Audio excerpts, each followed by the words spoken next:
বাংলাদেশের সকল সরকারি চাকরিজীবীদের জন্য দারুণ সুখবর দিল সরকার। আপনারা ইতিমধ্যে অবগত আছেন যে মহার্ঘ ভাতা দেওয়ার কথা থাকলেও শেষ পর্যন্ত মহার্ঘ ভাতা থেকে সরে এসেছে সরকার। আর সেই মহার্ঘ ভাতা দাবি নিয়ে কিংবা সেই যৌক্তিকতা নিয়ে আবারও প্রশ্ন উঠল বিভিন্ন মহল থেকে। বিশ্ববিদ্যালয় থেকে শুরু করে বিশ্লেষক, অর্থনীতিবিদ সকলেই সরকারি চাকরিজীবীদের জন্য মহার্ঘ ভাতার প্রয়োজনীয়তা এবং সেই সঙ্গে সরকার নতুন করে ভাবছে। কিন্তু কি ভাবছে মূলত সরকার আর কি বলছেন অর্থনীতিবিদ এবং ঢাকা বিশ্ববিদ্যালয় সহ বিভিন্ন বিশ্ববিদ্যালয়ের শিক্ষক মহোদয়গণ, এই সংক্রান্ত বিস্তারিত তথ্য জানাবো আজকে ভিডিওতে। প্রিয় ভিউয়ার্স, আজকে নতুন ভিডিওতে সবাইকে স্বাগত জানাচ্ছি। আপনি যদি আমার চ্যানেলে নতুন হয়ে থাকেন তাহলে এরকম গুরুত্বপূর্ণ ভিডিওর আপডেট পেতে চ্যানেলটি সাবস্ক্রাইব করে রাখুন। ভালো লাগলে লাইক, কমেন্ট করুন আর সম্পূর্ণ ধারণা পেতে পুরো ভিডিওটি না টেনে দেখুন। তাহলে শুরু করা যাক। মহার্ঘ ভাতা নিয়ে বিতর্ক, বৈষম্যের শিকড় কোথায়, এই সংক্রান্ত একটি প্রতিবেদন সমকাল পত্রিকা প্রকাশ করে। আপনারা স্ক্রিনে যেটা দেখতে পাচ্ছেন, এখানে বলা হচ্ছে সাম্প্রতিক সময়ে সরকারি চাকরিজীবীদের জন্য মহার্ঘ ভাতা দেওয়ার সিদ্ধান্ত নিয়ে অর্থনীতিবিদ, রাজনীতিবিদ এবং নীতি নির্ধারকদের মধ্যে প্রবল বিতর্ক দেখা গেছে। এই বিতর্কে যারা নেতৃত্ব দিচ্ছেন তাদের অনেকের বক্তব্য বাস্তবতা বর্জিত এবং সংস্কার দৃষ্টিভঙ্গির প্রতিফলন। তারা যে যুক্তি উপস্থাপন করেছেন তা আর্থসামাজিক বাস্তবতার সঙ্গে কতটা সামঞ্জস্যপূর্ণ এটি বিশ্লেষণ করা প্রয়োজন। বিশ্ব ব্যাংকের সাবেক lead economist doctor Zahid Hossain বক্তব্য অনুযায়ী, যেহেতু উপসচিব পর্যায়ের কর্মকর্তারা গাড়ির লোন পান, মাসিক 50,000 টাকা পর্যন্ত মেইনটেন্স ভাতা ভোগ করেন এবং তুলনামূলক ভালো বেতন পান, তাই মহার্ঘ ভাতা প্রয়োজন নেই। তার বক্তব্যের এই অংশ যথার্থ হতে পারে, কিন্তু তিনি পুরো সরকারি চাকরিজীবী শ্রেণীকে এক কাতারে করে দিয়েছেন। বর্তমানে বাংলাদেশে 430টি সুপার নিউমারি পদ সহ উপসচিবের অনুমোদিত পদ 1428টি, কর্মরত প্রায় 1702 জন। উপসচিব এবং তদূর্ধ্ব কর্মকর্তার সংখ্যা 3000ও নয়, অথচ সরকারি চাকরিজীবীর সংখ্যা 15.5 লাখের উপরে, অর্থাৎ 15.5 লাখের উপরে। আবার এদিকে এমপিভুক্ত স্কুল কলেজের শিক্ষক কর্মচারীরা মিলে 22 লাখের উপরে সরকারি চাকরিজীবী রয়েছেন। তাদের মধ্যে 90% বেতন 13,000 থেকে 25,000 টাকার মধ্যে সীমাবদ্ধ। এই শ্রেণীর জন্য 4 থেকে 5,000 টাকার অতিরিক্ত ভাতা নিছক সুবিধা নয়, বরং ন্যূনতম প্রয়োজন মেটানোর মাধ্যম।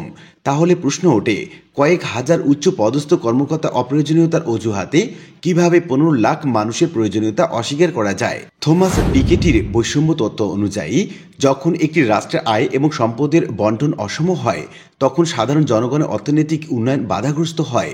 বাংলাদেশের বর্তমান অর্থনৈতিক কাঠামোতে দেখা যাচ্ছে নীতি নির্ধারকদের নীতি উচ্চবিত্ত শ্রেণীর স্বার্থ রক্ষার জন্য তৈরি হচ্ছে, নিম্ন এবং মধ্য আয়ের জনগণের জন্য নয়। একাধিক গবেষণায় দেখা গেছে দক্ষিণ এশিয়ার মধ্যে বাংলাদেশের শিক্ষকদের বেতন সর্বনিম্ন, অথচ রাষ্ট্র তাদের কাছ থেকে ফিনল্যান্ডের মানের শিক্ষা চায়। বাংলাদেশে একজন প্রাথমিক বিদ্যালয়ের শিক্ষক 17,000 টাকা বেতন পান। অন্যদিকে পার্শ্ববর্তী দেশ ভারতে একজন প্রাথমিক শিক্ষকের বেতন 40,000 রুপি পান, যা বাংলাদেশি মুদ্রায় 56,328 টাকা। জাতিসংঘের শিক্ষা, বিজ্ঞান এবং সংস্কৃতি সংস্থা প্রদত্ত মানদণ্ড অনুযায়ী একটি দেশের জিডিপির সর্বনিম্ন 4% এবং আদর্শগতভাবে 6% এবং বাজেটের 15 থেকে 20% শিক্ষায় ব্যয় করা উচিত।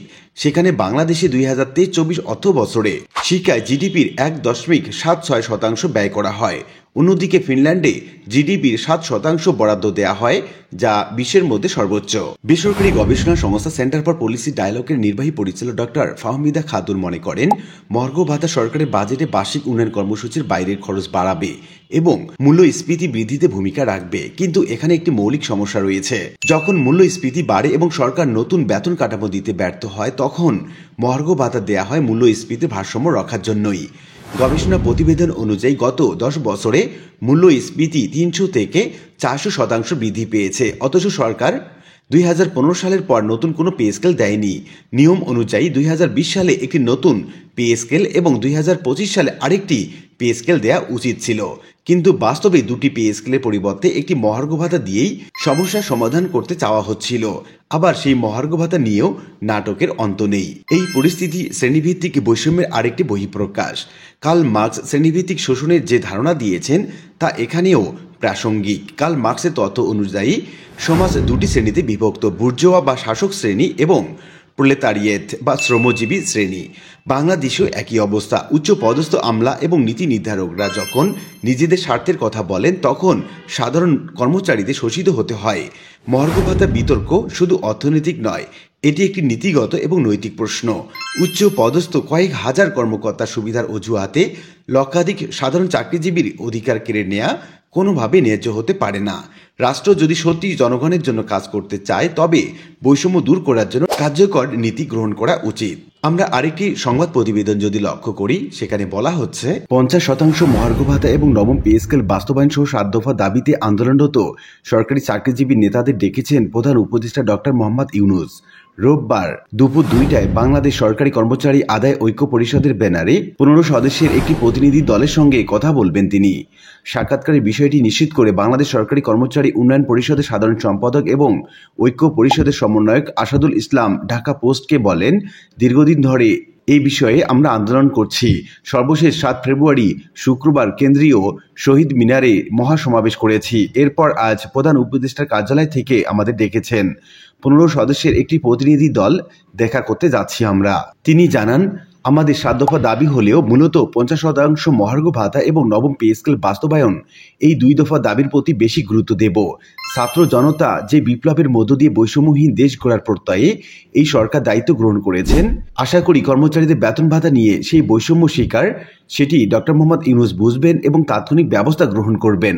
প্রধান উপদেষ্টার সঙ্গে সাক্ষাৎ করতে যাচ্ছেন সরকারি কর্মচারী কল্যাণ ফেডারেশনের সভাপতি ওয়ারেস আলী, বাংলাদেশ সরকারি কর্মচারী উন্নয়ন পরিষদের সভাপতি জিয়াউল হক, সাধারণ সম্পাদক আসাদুল ইসলাম, সহ সভাপতি আশফাকুল আশেকিন, 11 থেকে 20তম ফোরামের সভাপতি লুৎফর রহমান, সম্পাদক মাহমুদুল হাসান, খায়ের আহমেদ মজুমদার, আন্তঃবিশ্ববিদ্যালয় কর্মচারী ফেডারেশনের সভাপতি সেলিম মিয়া, 3য় এবং 4র্থ শ্রেণী কর্মচারী সমিতির নেতা রফিকুল আলম এবং সালজার রহমান। এর আগে গত শুক্রবার 7 ফেব্রুয়ারি কেন্দ্রীয় শহীদ মিনারে 7 দফা দাবির পক্ষে মহাসমাবেশে সরকারকে 7 দিন অর্থাৎ আগামী 15 ফেব্রুয়ারির মধ্যে সব দাবি দাওয়া মেনে নেয়ার আহ্বান জানানো হয়েছে। অন্যথায় সারা দেশে সব অফিসে কর্মবিরতি সহ কঠোর কর্মসূচি হুঁশিয়ারি দেন তারা। মহাসমাবেশ শেষে প্রধান উপদেষ্টা বাসভবন অভিমুখে পদযাত্রা করলে পুলিশ শাহবাগে পদযাত্রা আটকে দেয় এবং সরকারি কর্মচারীদের উপর জল কামান নিক্ষেপ করেন।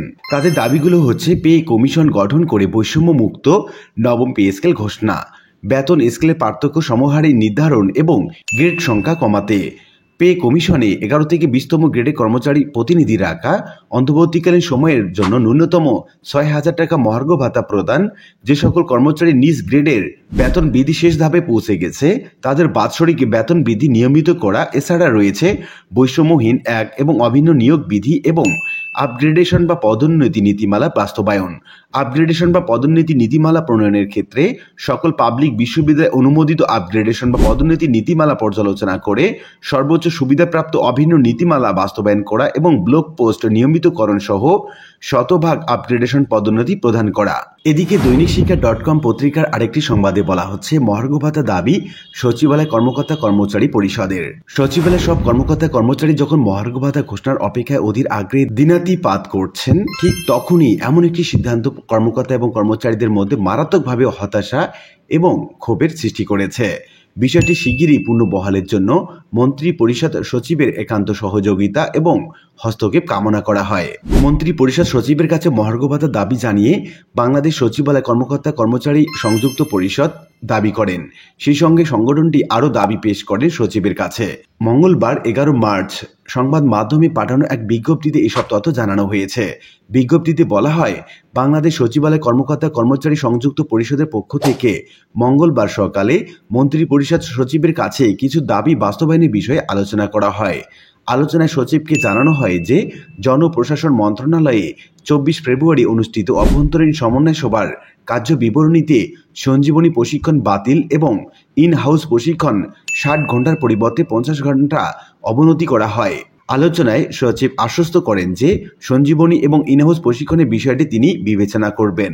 মহার্ঘ ভাতার বিষয়ে তিনি বলেন, মুদ্রাস্ফীতি প্রায় স্থিতিশীল হওয়ার পথে 2025 খ্রিস্টাব্দের মে জুন মাসের মধ্যে একটি ঘোষণা আসতে পারে। তো উল্লিখিত বিভিন্ন আলোচনা থেকে আমরা এটুকু বলতে পারি যে যেহেতু কর্মচারী পরিষদ 50% মহার্ঘ ভাতা দেওয়ার ব্যাপারে আপাতত সবচেয়ে বেশি গুরুত্ব দিচ্ছেন এবং প্রধান উপদেষ্টার কার্যালয়ে ডেকেছেন তাদেরকে, সেক্ষেত্রে মহার্ঘ ভাতা নিয়ে বা 50% মহার্ঘ ভাতা নিয়ে একটি দারুণ সুখবর আমরা প্রত্যাশা করতেই পারি। আশা করি বিষয়টি বুঝতে পেরেছেন। আর আজকের ভিডিওটি এ পর্যন্তই। আশা করি ভিডিওটি আপনাদের ভালো লেগেছে। ভিডিওটি ভালো লাগলে লাইক কমেন্ট করতে ভুলবেন না।